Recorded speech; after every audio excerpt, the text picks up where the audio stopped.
Hi, my name's Kim J and I'm a visually impaired chef. I'm also a volunteer for RNIB and I've wrote 2 cookery books called A Taste of Spice, which is Indian cuisine, and A Sense of Cooking, both in large print, with all profits going to RNIB. Now today, for Christmas, I'm going to make a vegan Christmas Wellington.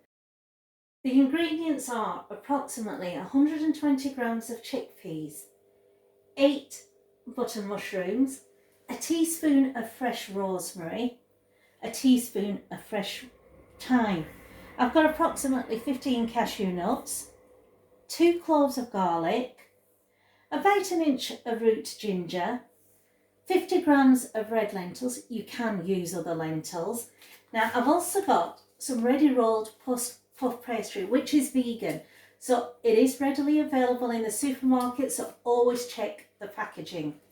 I've also got 400 grams of tomato tin, a large pepper, a medium-sized onion, some tomato puree, approximately 8 slices of bread, and I've got here 4 Quorn fillets.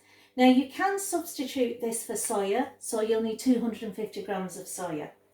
I've also got some olive oil, some lemon juice, some dried mixed herbs and red wine.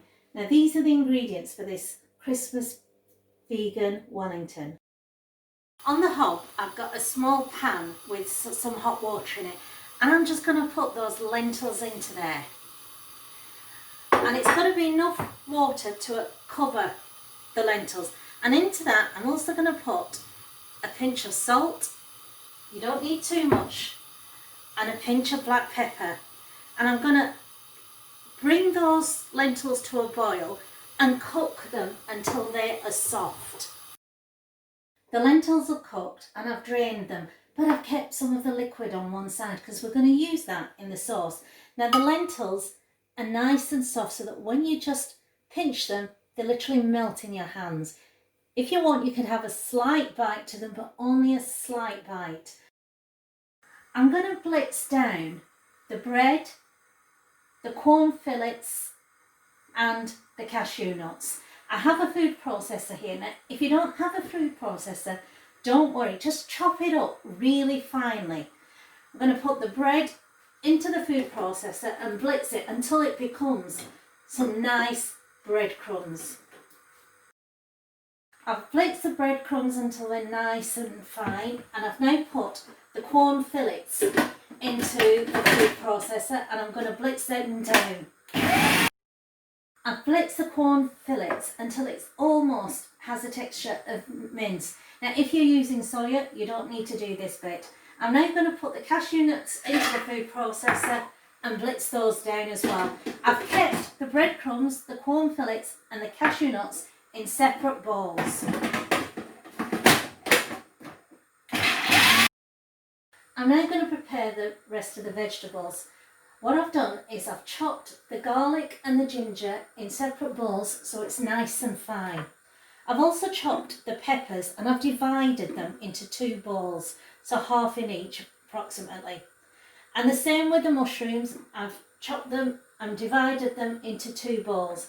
And I've now got the onion and I'm going to cut this onion. Now I was given this amazing preparation board and I looked at it and thought, well, I can cut, I don't need this.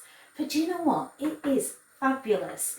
It's like a red oblong board with a bit of a lip on it, and in the centre there is a white section that has prongs. So on the prongs I can put my vegetables, which in this case is the onion, and I can chop nicely and safely without injuring myself. And the good thing is that onion isn't moving an inch, so it's giving me a lot more dexterity and it's nice and safe. So I'm going to chop this onion and then again divide it into 2 separate bowls.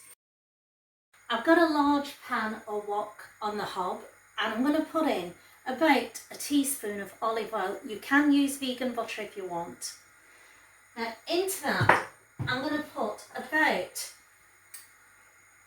half a teaspoon of garlic, and I'm going to put in the rosemary and thyme that we've chopped up. half a teaspoon of mixed herbs. And what I'm doing is I'm building up the flavours on this. And I'm just going to give it about 30 seconds just for those herbs to infuse into that oil. And you can smell them as they're infusing. The aroma is getting stronger. Now I'm going to put in that half of those peppers that we put on one side and half of the mushrooms. And I'm just going to cook it through just for a couple of minutes. The peppers and mushrooms have been cooked for a couple of minutes. I've now added that Quorn that we've blitzed. Now, if you are vegan and you're going to use Quorn, just check the packaging because not all Quorn is vegan. Or if you're using soya, you add soya at this point and you cook this down for 5 minutes. And already you can smell the peppers and mushrooms infusing into that Quorn, and it is an absolutely delightful smell. And once it's cooked, put it aside in a bowl and leave to cool. I've got a pan on the hob again, and I'm going to do the second part of this recipe. Now in the pan again, I'm going to put about half a teaspoon of olive oil, and into that I'm going to put about a teaspoon of the finely chopped ginger, half a teaspoon of the garlic, and I'm going to put the cashew nuts and cook that for at least a minute. Again, the smells, that nuttiness, the garlic and the chilies combining are just building up flavours. Now once that's cooked, I've added in the onions. So that's half of those onions that we chopped. I'm now going to add in the chickpeas. Oh wow, this does smell stunning. I'm now going to add the lentils, just the lentils, not the liquid. And about a tablespoon of tomato puree.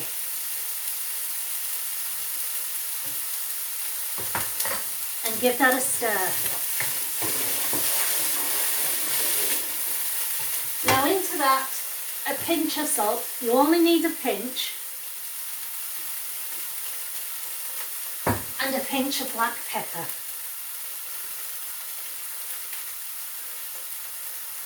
I'm also going to put about half a teaspoon of lemon juice.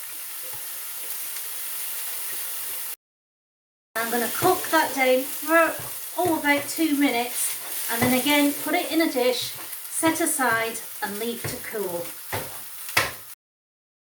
I have a large mixing bowl here, and I've got the Quorn that we've cooked as well as the breadcrumbs, and what I'm going to do is I'm going to create a pate for this beef Wellington.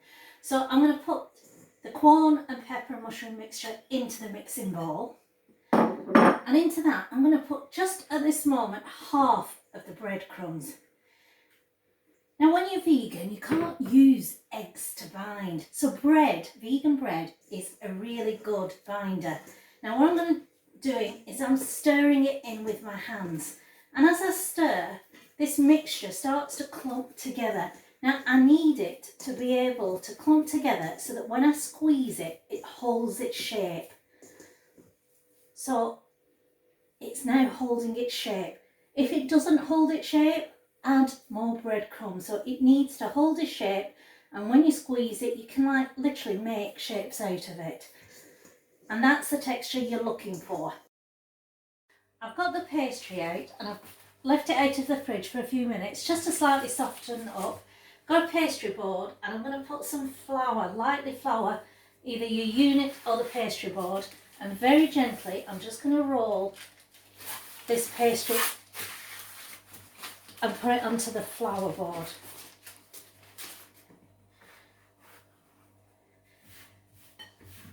Now I don't like pastry that's too thick, so I'm just going to slightly, with a rolling pin, just give a couple more rolls just to make it that little bit thinner.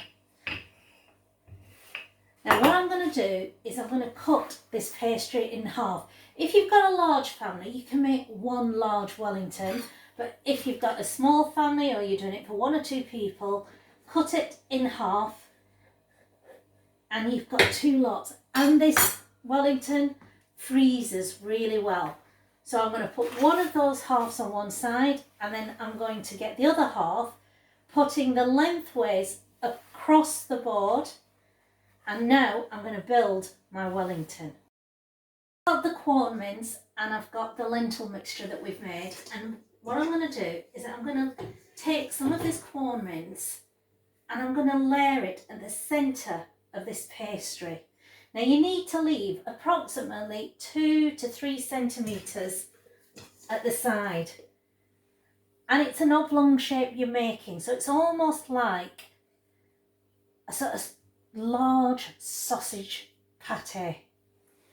It's approximately 2 centimetres in height and about 4 to 5 centimetres in width, depending on the size of your pastry. Just build it up and just form it out, and as you're doing it, just gently kind of squeeze it together to try and get that shape in place.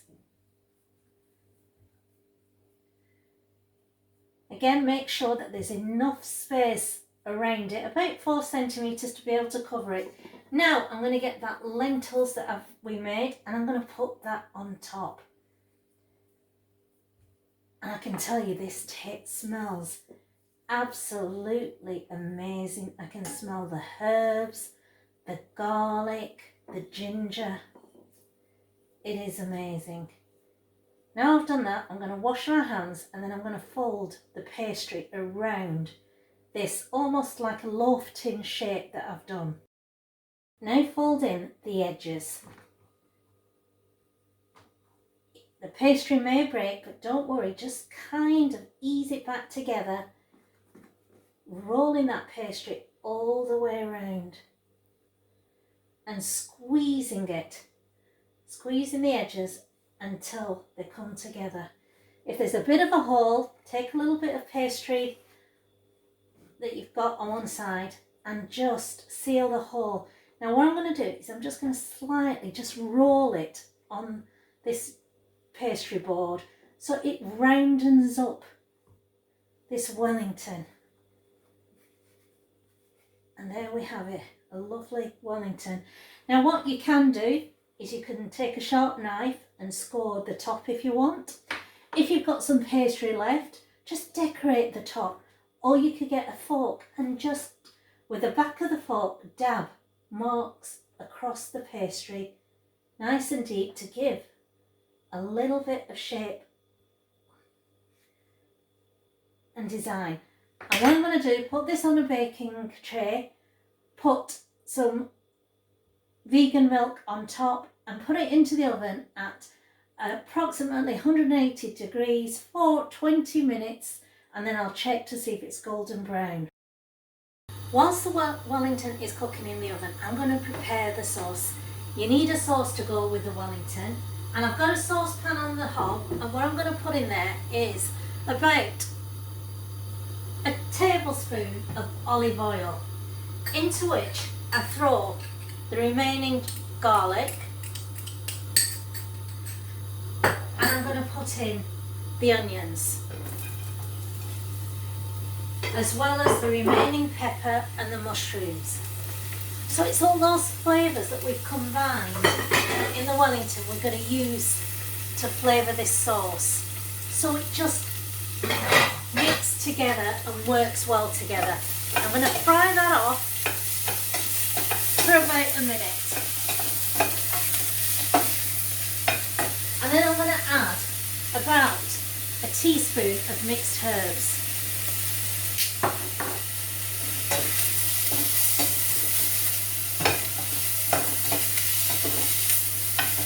Now I'm going to put in about 50 mils of that lentil water that we put aside, the 400 mils of tomatoes, and about 50 mils of red wine. Now you don't need to use the red wine if you don't want to. And then into that I'm going to add half a teaspoon of salt and the same of black pepper. I'm now going to let this sauce simmer for 10 minutes until it becomes nice and thick. This sauce has now been simmering for about 10 minutes, and what I'm going to do is I'm going to blitz it down. Now if you don't have a blitzer, don't worry, run it through a sieve. There we have it, my vegan Wellington. It is perfectly brown and I'm now going to taste it. Cut a slice off. You can have this cold or hot. This is the best bit when you do cooking, just